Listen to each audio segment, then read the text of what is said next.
देखिए सारे के सारे एक्सपेरिमेंट अपने मतलब फोटोसिंथेसिस से रिलेटेड जो थे, वैज्ञानिक जो थे जिन्होंने दिए थे वो पूरे हो चुके। तो एक बार मैं क्रम से बता देता हूँ कौन कौन से थे। जोसेफ प्रिस्टले वैज्ञानिक थे, दूसरे जैन इंजन वैज्ञानिक थे, जैन इंजन हाउस वैज्ञानिक थे। फिर आपको जूलियस वॉन सेक्स वैज्ञानिक बताया था। फिर TW एंगलमैन वैज्ञानिक बताए थे, के एक्सपेरिमेंट बताए थे। इसके बाद कॉर्नेलियस वॉन नील वैज्ञानिक के बारे में बताया था। फिर अगला मतलब उसके बाद बताया था मैंने कि क्लोरोप्लास्ट में किस प्रकार से किस प्लेस पर लाइट रिएक्शन होती है और किस प्लेस पर डार्क रिएक्शन होती है, यहां तक मैंने कल आपको बताया था। अब आता है कि how many types of pigments are involve in photosynthesis, मतलब कितने प्रकार के जो वर्णक होते हैं, कितने प्रकार के जो वर्णक होते हैं वह फोटोसिंथेसिस क्रिया में भाग लेते हैं, अर्थात प्रकाश संश्लेषण की क्रिया में भाग लेते हैं। सबसे पहले तो ये देखिए, तो कल मैंने आपको बताया था chlorophyll A, chlorophyll B, carotenoid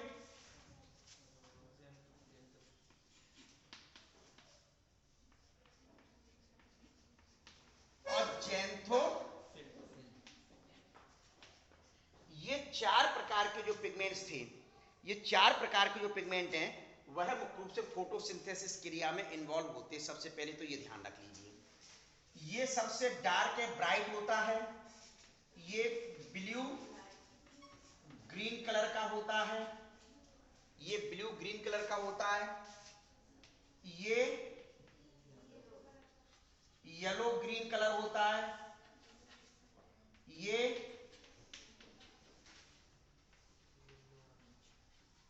yellow orange colour का होता है, और जैंथोफिल जो होता है वह येलो कलर का होता है। क्लियर? तो सबसे पहले तो मतलब आपका ये हो गया कि जो पिगमेंट्स पाए जाते हैं वो पिगमेंट्स किस किस कलर के होते हैं। क्या पिगमेंट्स किस किस कलर के होते हैं, ये सबसे पहले हुआ। अब ये पिगमेंट्स जो होते हैं वह कौन सी लाइट को रिसीव करते हैं, कितने nm की लाइट को रिसीव करते हैं। तो आपको कल ध्यान होगा 400 टू 700 पूछा करें तब बोला करें, 400 टू 700 nm की जो वेवलेंथ वाली जो लाइट होती है उसको ट्रैप करते पकड़ते हैं। अब कोई करेगा 400 वाली, कोई करेगा 500 वाली, कोई करेगा 550 वाली, कोई करेगा 650, कोई करेगा 700 nm वाली। तो इस वजह से मुख्य रूप से इतने सारे पिगमेंट्स पाए जाते हैं। अदरवाइज तो एक ही पिगमेंट, मोस्टली जो पिगमेंट होता है वो ये भाग लेता है फोटोसिंथेसिस में। क्या लेते सभी है लेकिन अधिकांश भाग जो लेता है वह क्लोरोफिल ए लेता है, फिर क्लोरोफिल बी लेता है। तो इनका क्या काम है, जब इतनी वेवलेंथ वाली nm वाली जो लाइट है उसको रिसीव करना तो उसके लिए पिगमेंट की संख्या अधिक होनी पड़ेगी। पहली चीज तो ये है। अब ये मुख्य रूप से कौन सा पिगमेंट्स है जो आपको पीछे जब मैंने पढ़ाया था तो एक दो चीजें बताई थी, स्पेक्ट्रम एब्जॉर्प्शन,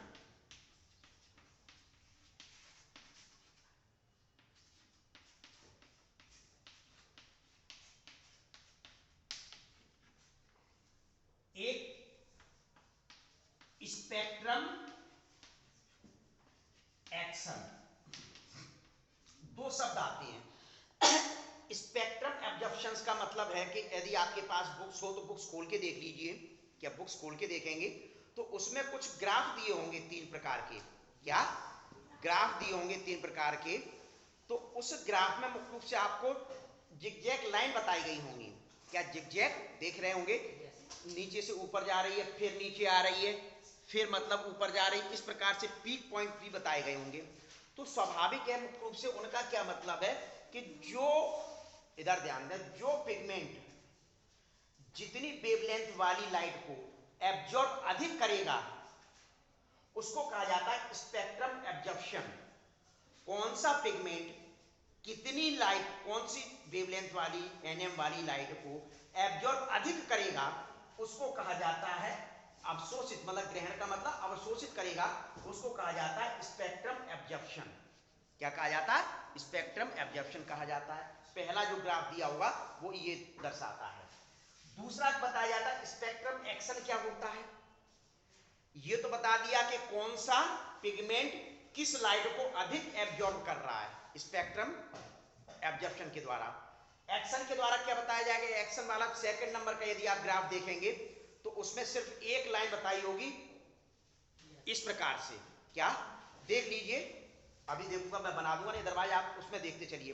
तो उसमें क्या बताया गया? स्पेक्ट्रम एक्शन में बताया गया कि कौन सा पिगमेंट है जो किस एनएम की वेवलेंथ वाली लाइट पर अधिक कार्य करेगा। देखो वहां क्या था, ध्यान से सुन लीजिए दोनों में अंतर। वहां क्या मैं बोल रहा था कि कौन सा पिगमेंट किस एनएम वाली वेवलेंथ को अधिक अवशोषित करेगा, अधिक अवशोषित करेगा, उसको क्या कहा जा रहा है? स्पेक्ट्रम एब्जॉर्प्शन कहा जा रहा है। क्लियर? क्लियर समझ में आया? पहला ग्राफ 4 प्रकार के दिए होंगी लाइनें। फिर दूसरा स्पेक्ट्रम एक्शन में क्या बताया जा रहा है कि कौन सा पिगमेंट किस एनएम की वेवलेंथ पर अधिक प्रकाश संश्लेषण की क्रिया को या अधिक फोटोसिंथेसिस की क्रिया को करेगा। यानी किस वेवलेंथ की लाइट पर कौन से पिगमेंट अधिक प्रकाश संश्लेषण की क्रिया करेगा। दोनों बातें क्लियर? किसी को प्रॉब्लम? दोनों में अंतर देखिए, समझ लीजिए। एब्जॉर्प्शन में कौन सा पिगमेंट किस वेवलेंथ वाली लाइट को अधिक एब्जॉर्ब कर रहा है, अवशोषित कर रहा है। क्लोरोफिल ए की लाइन सबसे ऊपर पीक पॉइंट पे गई होगी, फिर बिल्कुल 400 पे ऊपर गई होगी, फिर आके नीचे यानी ब्लू कलर 400 पे ब्लू कलर, फिर आके नीचे जाएगी, फिर नॉच गई होगी, फिर ऊपर गई होगी, तो यानी रेड कलर। तो स्वाभाविक है ये कार्य कर रहा है। एक्शन में क्या बताया जा रहा है? तीसरी बार मैं बता रहा हूं आपको कि कौन सा पिगमेंट, क्या कौन सा पिगमेंट किस वेवलेंथ की लाइट पर अधिक प्रकाश संश्लेषण की क्रिया करेगा। तो स्वाभाविक है कि उसमें भी मुख्य रूप से वही बताया गया कि क्लोरोफिल केवल ऊपर पीक पॉइंट गया होगा, देख लिया उसमें, फिर नीचे आया होगा और फिर एकदम ऊपर गया होगा, फिर नीचे आ गया। तो स्वाभाविक है कि अब तीसरे ग्राफ पे जाइए, तीसरे ग्राफ पे जाइए, तो पहले वाले ग्राफ को दूसरे वाले ग्राफ में एंट्री दे दी है, पहले वाले ग्राफ को दूसरे वाले ग्राफ में घुसेड़ दिया है। ऐसा ही है कि नहीं है? तो स्वाभाविक है क्या दिखाई दे रहा है कि आप देखोगे क्लोरोफिल ए की जो लाइन ऊपर गई है क्लोरोफिल बी की, तो वो पीक पॉइंट पर जाके फिर नीचे आई है, क्या फिर नीचे आई और फिर जाके ऊपर जाके नीचे आ गई।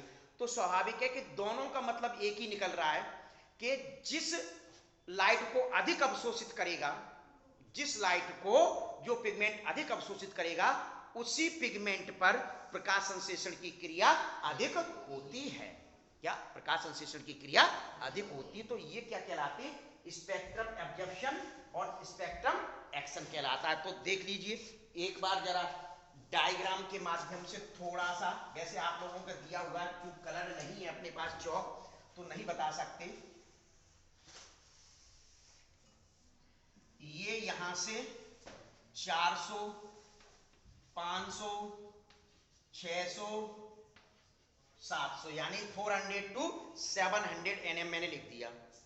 अब यहां से आप देखेंगे कि ये ऐसे लाइन गई है, फिर एकदम ये नीचे आई होगी यूं, और फिर यहां जाके नीचे आ गई है, एक क्लोरोफिल को बता दिया, फिर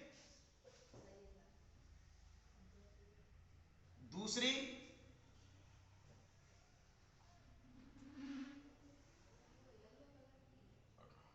अब कलर नहीं है अपने पास, देखो ये इस प्रकार। तो इस प्रकार से चारों पिगमेंट की 4 लाइन बताई गई होंगी। क्या मैंने 2 बताई है, चारों पिगमेंट की 4 लाइन बताई गई, यानी जो सबसे अधिक अवशोषित कर रहा है उसका पीक पॉइंट उतना ऊपर होगा, उसका पीक पॉइंट उतना अधिक होगा, और जो जिस एनएम वाली लाइट पर कम हो रहा होगा तो उसका नीचे आ गया, फिर देखिए इस पर जाकर फिर ये ऊपर उठ गया। तो ये क्या कहलाता है? स्पेक्ट्रम एब्जॉर्प्शन कहला रहा है। दूसरा मैंने मुख्य रूप से क्या बताया?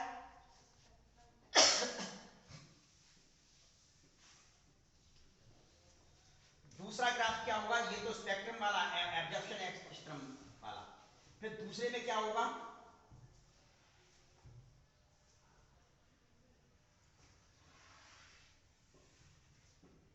इस प्रकार से यहां भी 400 से 700 nm वाली वेवलेंथ वाली लाइट है। यानी कि कौन सा पिगमेंट, देखिए इसमें क्या बोल रहा हूं, कौन सा पिगमेंट किस लाइट को अधिक एब्जॉर्ब कर रहा है, यानी ब्लू और रेड लाइट को अधिक एब्जॉर्ब किया जा रहा है इस एनएम पर 400 एंड 600 से, मतलब 600 से 700 के बीच में अधिक हो रही है। यहां ये ग्राफ क्या शो कर रहा है कि कौन सा पिगमेंट या किस पिगमेंट पर फोटोसिंथेसिस की क्रिया अधिक हो रही है, किस पिगमेंट के द्वारा फोटोसिंथेसिस की क्रिया अधिक हो रही है। तो स्वाभाविक है इसका जो पीक पॉइंट था यहां दिया गया, तो ये सबसे अधिक क्रिया, मतलब ऊपर जा रहा तो क्रिया अधिक हो रही है, फिर नीचे आया तो देखिए यहां नीचे आया तो यहां क्रिया मतलब आपकी कम हो गई, फिर जाकर ये अधिक हो गई। अब इस वाले ग्राफ को, इस वाले ग्राफ को इसमें एंट्री दे दो तो ये एंट्री जाएगी, देखिए इस प्रकार से जा रही है। यदि उठा के रखोगे आपके जैसे बुक में बताया गया तो ये सिद्ध होता है कि वास्तव में जो पिगमेंट अधिक लाइट को अवशोषित कर रहा है, अधिक लाइट से मतलब अधिक वेवलेंथ वाली लाइट की मतलब है, 400 वाली है कि 700 वाली है, उसको अवशोषित कर रहा है, उसी पर फोटोसिंथेसिस की क्रिया अधिक हो रही है। तो अर्थात स्पेक्ट्रम एब्जॉर्प्शन और स्पेक्ट्रम एक्शन को एक साथ रखने पर वही निर्णय निकलता है कि जिस एनएम पर अधिक लाइट को अवशोषित किया जा रहा है उसी एनएम पर मुख्य रूप से प्रकाश संश्लेषण की क्रिया उस पिगमेंट के द्वारा अधिक होती है। ये मतलब आपका क्या हुआ, स्पेक्ट्रम एब्जॉर्प्शन और स्पेक्ट्रम एक्शन। पहली चीज, 4 क्लोरोफिल क्लियर हो गए, chlorophyll A, chlorophyll B, chlorocarotenoid और xanthophyll. Chlorophyll A blue green, chlorophyll B yellow green, xanthophyll yellow और कैरोटिनॉइड येलो ऑरेंज, ये चारों आपको रखने। पहली चीज। अब वास्तव में मुख्य रूप से ये है कि जैसे कल मैंने थोड़ा सा बताया भी था कि ये जो पिगमेंट्स होती हैं ये पिगमेंट्स कहाँ पाए जाते हैं। आपको बताया कि लीव्स में पाए जाते हैं, पहली बात। फिर बताया लीव्स में कहाँ पाए जाते हैं, फिर बताया कि मीजोफिल सेल्स लीव्स में पाई जाती हैं। तो मीजोफिल सेल्स में एक स्पेशल प्रकार की स्पेशल बॉडी पाई जाती है। क्या स्पेशल बॉडी पाई जाती है, जिस स्पेशल बॉडी को किसने कहा था, स्पेशल बॉडी शब्द उपयोग किस वैज्ञानिक ने किया था, जूलियस वॉन सैक्स ने। जूलियस वॉन सैक्स ने मुख्य रूप से स्पेशल बॉडी वर्ड यूज किया था, जिसको क्या कहा जाता है, क्लोरोप्लास्ट। अब क्लोरोप्लास्ट में किस स्थान पर पाई जाती है, तो क्लोरोप्लास्ट की स्ट्रक्चर ध्यान करें, क्या क्लोरोप्लास्ट की आप स्ट्रक्चर ध्यान करें तो वहां क्या बताया गया था कि थाइलेकॉइड या ग्राना। देखिए देखो, अब मैं देखो ये क्या है आपका क्लोरोप्लास्ट, अभी मैं मिटा दूंगा इसके अंदर सिर्फ अब मैं एक ही बना रहा हूं, थाइलेकॉइड।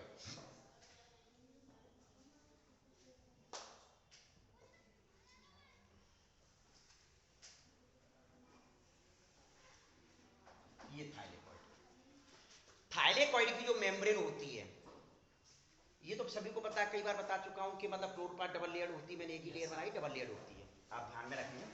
ये थाइलेकॉइड है। थाइलेकॉइड की जो मेम्ब्रेन होती है, इस मेम्ब्रेन, ये मेम्ब्रेन काय की बनी होती है, लिपिड की बाइलेयर। कोई भी मेम्ब्रेन है वो काय की बनी होती है, लिपिड की बाइलेयर की बनी होती है, आपको पहले से पता है।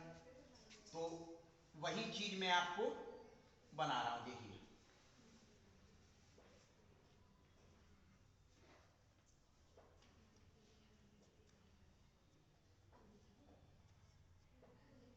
देखो बातचीत हो रही है।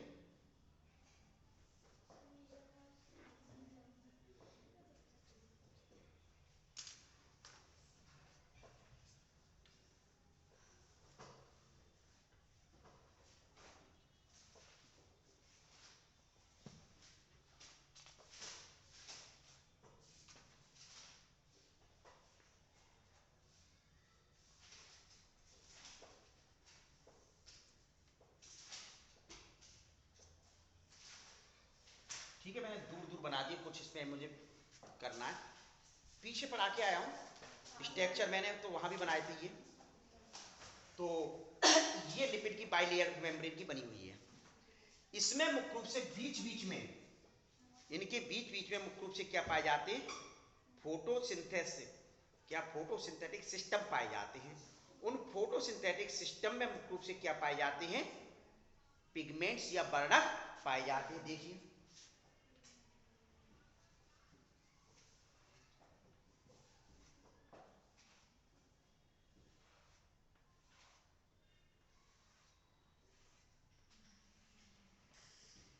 ठीक है, ये बना दिए।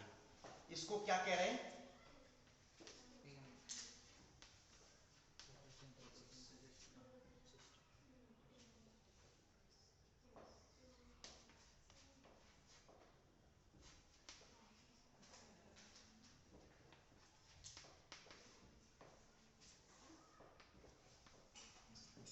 सिस्टम।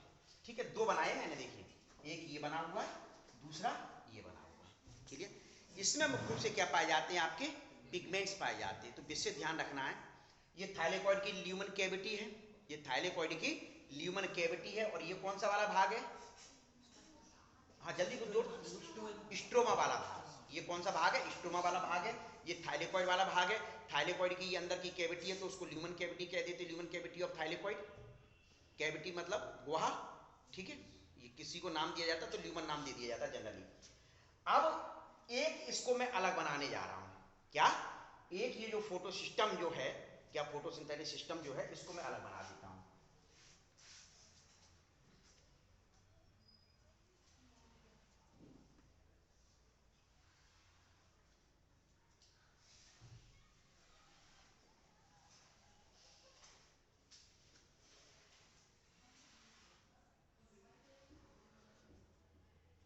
तीन बनाए। इसको क्या कहा जाता है, ये और ये लाइट हार्वेस्टिंग कॉम्प्लेक्स। जो फोटो सिस्टम जो हैं, तीन है, मैंने यहां बहुत सारे पाए जाते हैं, मैंने तो दो ही बनाए, दो से अपना काम चल जाएगा। तो ये बने कितने को होते, तीन के। तो बगल वाले जो है वो क्या कहला रहे हैं, लाइट हार्वेस्टिंग सिस्टम, यानी लाइट को ट्रैप करेंगे, ट्रैप करेंगे, क्या ट्रैप करेंगे।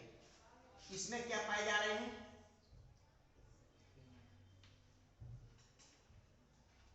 अब कलर होता ना तो बहुत अच्छा होता है, अलग अलग कलर के बना देते हैं। क्या, लाइट हार्वेस्टिंग कॉम्प्लेक्स में पिगमेंट्स पाए जाते हैं। कौन कौन से पिगमेंट्स हैं, जैसे क्लोरोफिल बी,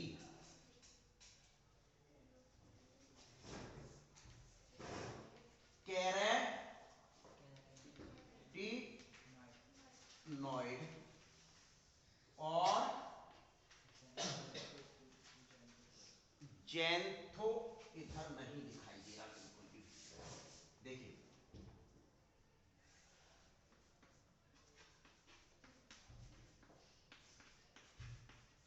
जेंथोफिल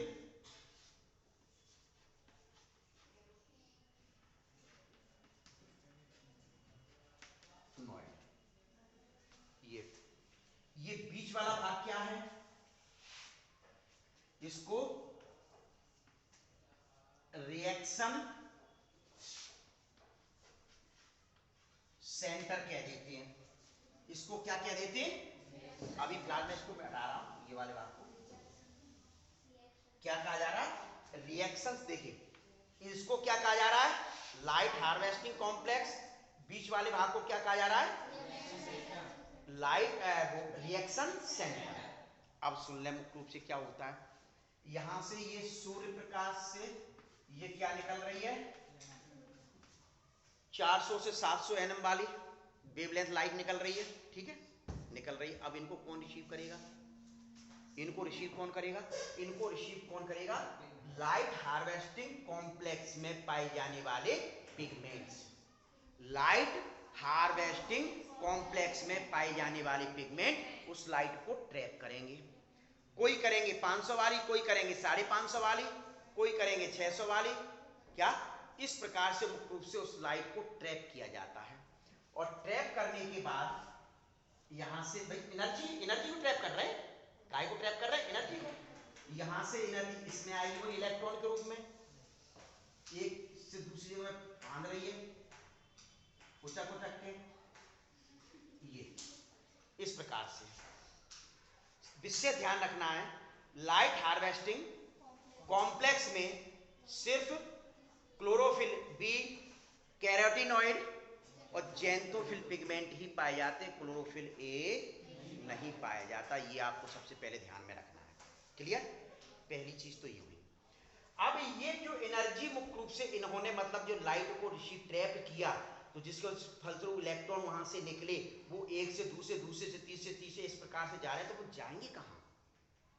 वो इलेक्ट्रॉन जाएंगे कहां?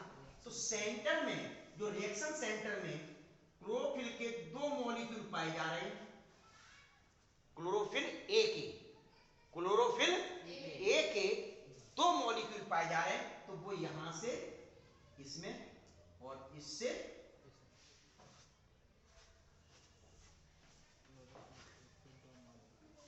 रिसीव कर लिए। अब जब इन्होंने ये एनर्जी, तो भाई उत्तेजित होंगे, भाई आदमी कहता है ना आलस में डला है, तो वो टीवी पे ऐड आता है कि बी कॉम्पो क्या बोलते हैं, बॉर्न बीटा है फलाने का, वो दे दो, तो वो एकदम जो कूद के जाते हैं, होता है कि नहीं होता है? तो यानी वो एनर्जी बूस्टर दिया जा रहा है उसको क्या दिया जा रहा है? एनर्जी बूस्टर, तभी तो वो कूदा उछलना, पहले तो नहीं डरो आलस में। तो ऐसे जब मुख्य रूप से ये इस पे एनर्जी आई, सोलर एनर्जी, तो भैया ये उत्तेजित हुआ, इलेक्ट्रॉन दे दिया अपने, फिर इस पे इससे यहाँ से रिएक्शन सेंटर में पाए जाने वाले क्लोरोफिल ए पर पहुंचते हैं। तो भैया क्लोरोफिल ए भी बहुत उत्तेजित हो जाता है और वो अपने इलेक्ट्रॉन डिस्चार्ज करता है, इलेक्ट्रॉन छूटता है। तो ये इलेक्ट्रॉन ऊपर जा रहे हैं।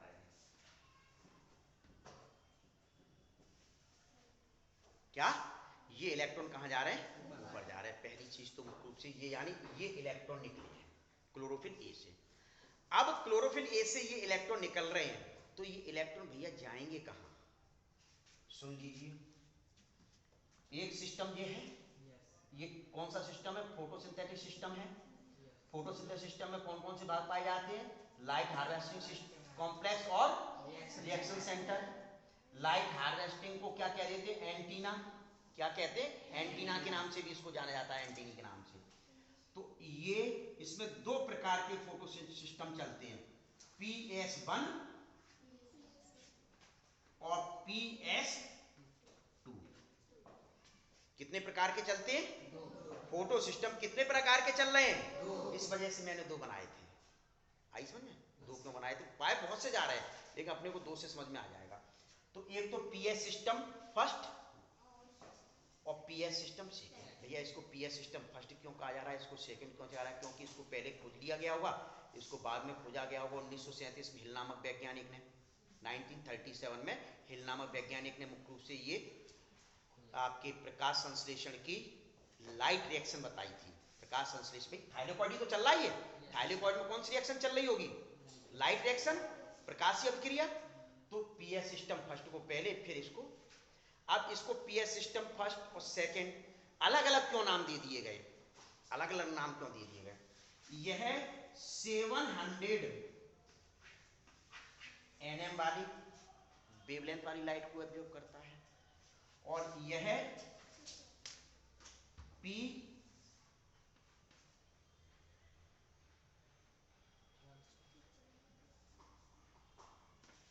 680 nm वाली।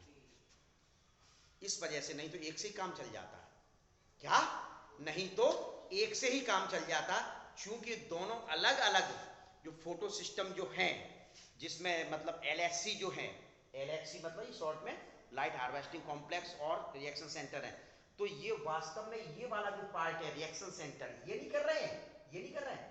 बीच वाला रिएक्शन सेंटर जो है पूरे सब में एक जैसे हैं, लेकिन रिएक्शन सेंटर के जो क्लोरोफिल के मॉलिक्यूल दो हैं, वो PS फर्स्ट में 700 nm वाली को ट्रैप कर रहे हैं, और ये 680 nm वाली को ट्रैप कर रहे हैं, यानी पकड़ रहे हैं। पहली चीज तो यहां तक क्लियर हुआ कि नहीं, ये बताइए। बहुत मतलब हौच पौच हो रहा होगा, लेकिन आपको कोई प्रॉब्लम है तो पूछ सकते हैं। अभी आगे बढ़ू, चलिए अब यहां तक अपन आ गए। अब मुख्य रूप से अपने को पीएस सिस्टम फर्स्ट सेकंड पहले चलता है और ये बाद में चलता है। इलेक्ट्रॉन तो निकलने लगे, इलेक्ट्रॉन निकलने लगे। अब इलेक्ट्रॉन को कैसे मतलब रिसीव किया जाएगा ये देखिए।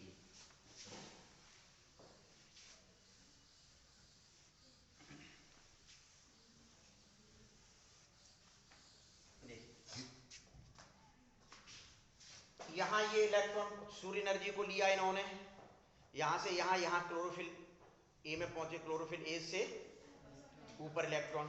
तो सबसे पहले अपने को पी एस सेकेंड, ये P680 के लिए पहली चीज ये, ठीक है। ये फोटोन बना दें, ये बना दीजिए। यहां से क्या आ रही है, ये सूर्य है, यहां से ये लाइट जा रही है, यहाँ क्या है क्लोरोफिल ए, ये इधर देख रहे हो, ये क्लोरोफिल ए, इस साइड इनका तो रोल खत्म, इनका रोल खत्म। इन्होंने तो इलेक्ट्रॉन को लेकर इनको दे दिए क्या। अब जैसे ये क्लोरोफिल ए इस लाइट को करता है तो यहां से इलेक्ट्रॉन निकलेंगे।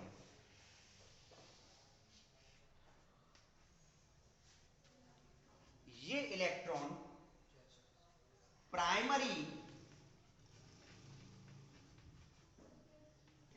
इलेक्ट्रॉन एक्सेप्टर, प्राइमरी कौन सा जानते हैं,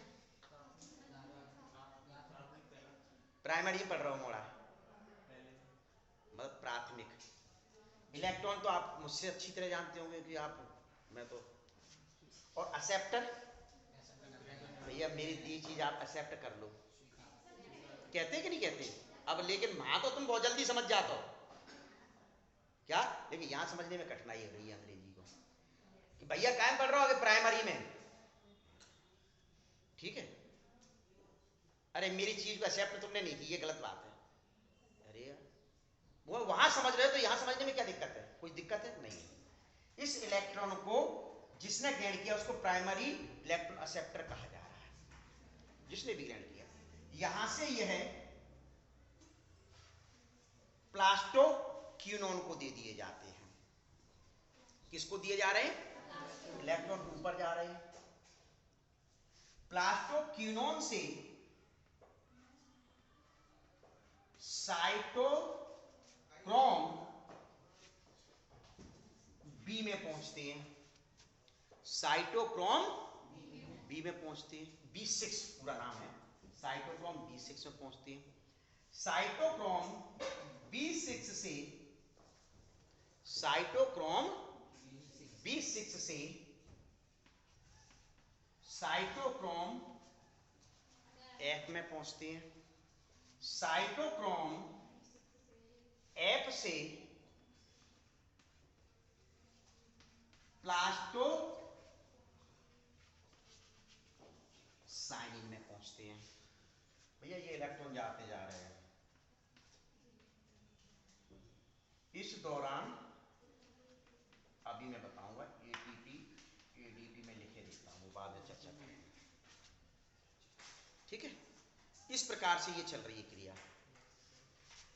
इस वेवलेंथ वाली लाइट को रिसीव किया क्लोरोफिल ए ने, तो इलेक्ट्रॉन उत्तेजित होंगे, उत्तेजित होते तो कुछ तो देते हैं, कहूँ पलंग पर कूद रहे हैं, कहूँ कछु तो पलंग टूट रहा हो, कहूँ कछु कछु तो है रहा। इलेक्ट्रॉन निकले, ये प्राइमरी इलेक्ट्रॉन एक्सेप्टर द्वारा रिसीव किए गए। इसने प्लास्टोक्विनोन को दिया, प्लास्टोक्विनोन से साइटोक्रोम B6 में, साइटोक्रोम कई किताबों में साइटोक्रोम BF दे दिया होगा, दोनों को मिलाकर। B6 से साइटोक्रोम F, साइटोक्रोम से प्लास्टोसाइनिन, प्लास्टोसाइनिन से, अब इसको मैं बताता हूं, प्लास्टोसाइनिन से सीधे सीधे मुख्य रूप से ये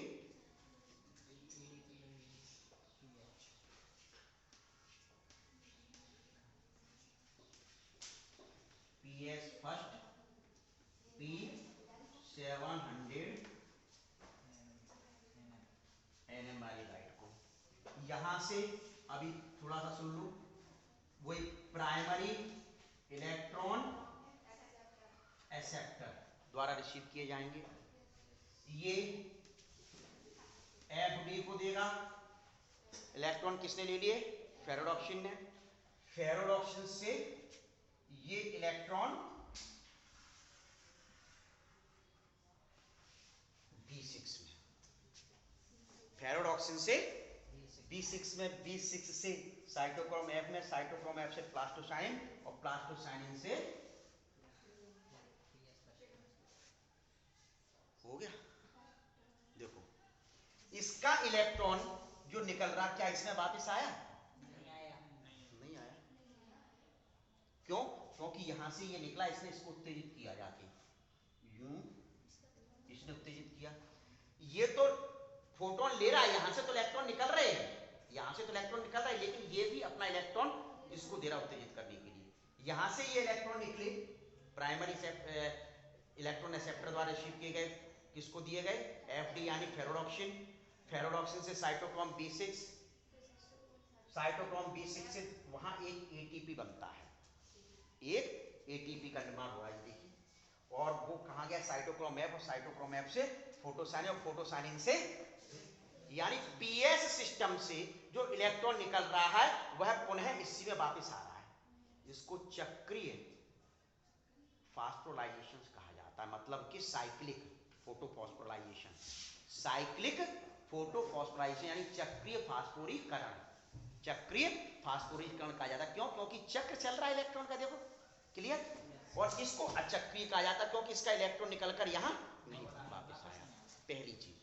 अब मुख्य रूप से क्या हुआ, यहां तो ना तो मैंने ऑक्सीजन बताई निकलते हुए, क्या ना तो अभी तक कहीं कुछ बना, केवल मतलब आपका एक ATP मैंने बना दिया। ये क्रिया जो चल रही है, ये क्रिया थाइलेकॉइड में चल रही है। ये क्रिया कहां चल रही है? थाइलेकॉइड में चल रही है। पहली बात तो ये आप ध्यान में रख लें। अब यहां से मुख्य रूप से क्या होता है कि जैसे ही NADP पाया जाता है, कहां? स्ट्रोमा वाले भाग में। NADP कहां पाया जाता है? स्ट्रोमा वाले भाग में। तो ये स्वाभाविक है कि ये फेरोडॉक्सिन अब स्ट्रोमा में इलेक्ट्रॉन जो जा रहा है यहां से, मतलब ये निकला ना, ये वाला वापस जो यूं आया यूं गया, साइटोक्रोम B6 से ये इलेक्ट्रॉन कहां पहुंचेगा?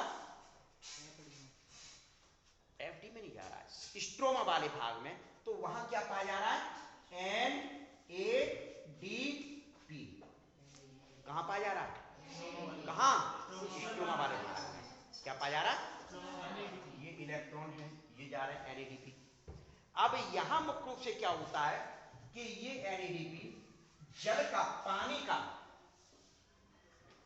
H2O, या यही कर दूं, H2O, इसका विघटन होगा, हाइड्रोलाइसिस। हाइड्रोलाइसिस मतलब पानी का विघटन होना। कायरो होगा 2H प्लस O और प्लस इलेक्ट्रॉन में। ये इलेक्ट्रॉन मैंने दर्शाया क्या? ये क्रिया कहां हो रही है? थाइलेकॉइड की ल्यूमन कैविटी में। ये क्रिया कहां हो रही है? थाइलेकॉइड की ल्यूमन कैविटी में। तो ये जो इलेक्ट्रॉन, ये वाला जो इलेक्ट्रॉन जो है, तो सॉरी ये स्ट्रोमा में NADP पर पहुंचता, और यहां जो स्ट्रोमा में जो हाइड्रोजन आयन पाए जाते हैं, ये तो थाइलेकॉइड में बता रहा हूं ये क्रिया, ये हाइड्रोजन आयन कहां है? थाइलेकॉइड में है। और यहां ये क्या है? इस थाइलेकॉइड के ऊपर क्या रहता है? बाहरी भाग क्या होता है? स्ट्रोमा। स्ट्रोमा होता है, सभी को पता है। तो यहां ये हाइड्रोजन आयन NADP से जुड़ता है इलेक्ट्रॉन की वजह से। क्या? इलेक्ट्रॉन की वजह से इससे जुड़ा, तो ये क्या बना देता है? NADPH।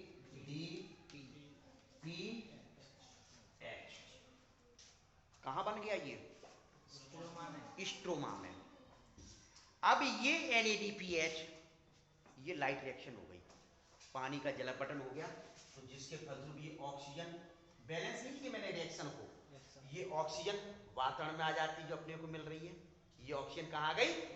वातावरण में आ गई जो अपने को मिल रही है। क्लियर है कि नहीं? तो ये ऑक्सीजन, ये हाइड्रोजन आयन जो रिलीज हुए वो ल्यूमन कैविटी में भरते जा रहे हैं, भरते जा रहे हैं। इधर स्ट्रोमा वाले भाग में जो हाइड्रोजन पाया जाता है वो कम होते जा रहे हैं। क्यों? क्योंकि वो NADP से जुड़ रहे हैं, तो NADPH बन गया। तो स्वाभाविक है कि यदि कोई पूछे कि ल्यूमन कैविटी में हाइड्रोजन आयन की सांद्रता अधिक होती है कि स्ट्रोमा वाले भाग में, ल्यूमन कैविटी में हाइड्रोजन आयन की सांद्रता अधिक होती है, और वह हाइड्रोजन की सांद्रता मुख्य रूप से अधिक क्यों होती है, उनका अधिक का क्या करोगे, तो वहां वो मुख्य रूप से क्या बनाते हैं, ये एटीपी का निर्माण कर रहे हैं। ये कौन सी, ये वाली एटीपी जो निर्मित हो रही है वो इस हाइड्रोजन ह्यूमन कैविटी में पाए जाने वाले हाइड्रोजन के द्वारा मुख्य रूप से निर्मित होती है।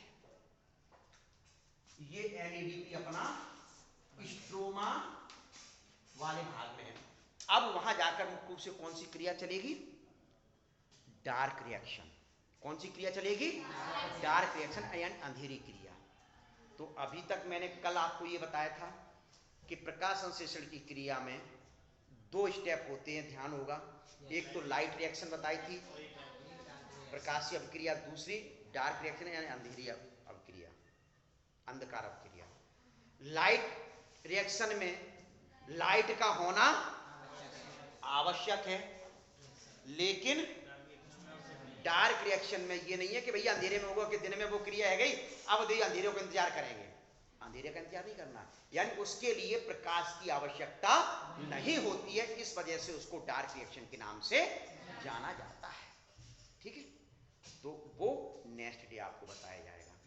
अब यदि किसी को पूछना है आपको लाइट रिएक्शन में पिगमेंट्स कौन सा कहा, विशेष ध्यान रखना, ये क्लोरोफिल कौन सा है, ए, ये कौन सा है, क्लोरोफिल ए, क्योंकि आपको पहले में बता चुका हूं कि रिएक्शन सेंटर में कौन सा क्लोरोफिल के अणु पाए जा रहे हैं,